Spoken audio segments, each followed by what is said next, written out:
are some themes that are missing or at least underemphasized in contemporary public theology. We tend to think spatially about public theology. That is, we tend to imagine this as a question of, okay, how do I navigate my life in these different spheres? Or how do I negotiate between different jurisdictions? Or how do I inhabit both the church and the state, of course, is a very familiar way of putting that.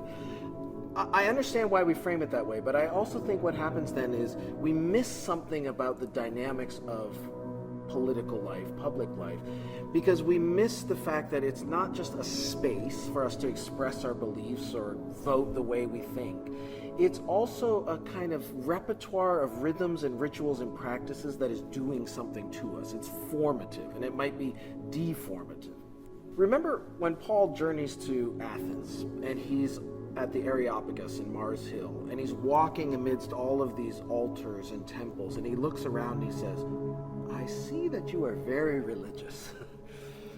I have to say, I think if you took that same Paul and kind of plopped him down in the middle of the National Mall and had him walk all the way from the Capitol and wend his way through all of the memorials and monuments until he gets to the temple where the eternal memory of Lincoln is enshrined, I think he would look around and say, I see that you are very religious. And he would be talking about our political lives. So I want us to see the liturgical reality of our shared political life. I think there are tendencies for Christian political theology to also forget time, forget history. What I mean is, too much political theology is static, and you might even say idealist. And by that I mean, too much political theology kind of works with these timeless ideal principles, but isn't very attuned to the fact that our shared common communal political lives together have a history. They have a heritage. We got here from somewhere, somehow. In that sense, I think what time is it is one of the most important questions in political theology. Where are we? When are we? How did we get here? What's our heritage? What's our background?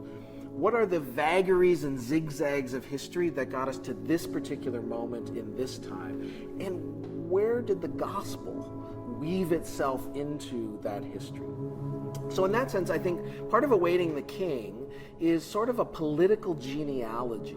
It's like the Henry Louis Gates PBS series, Finding Your Roots, where people use sort of DNA and all kinds of archival research and try to find out where they came from. In that sense, Awaiting the King is like a political genealogy of our Western liberal democracies that helps us to see the theological heritage of where we came from.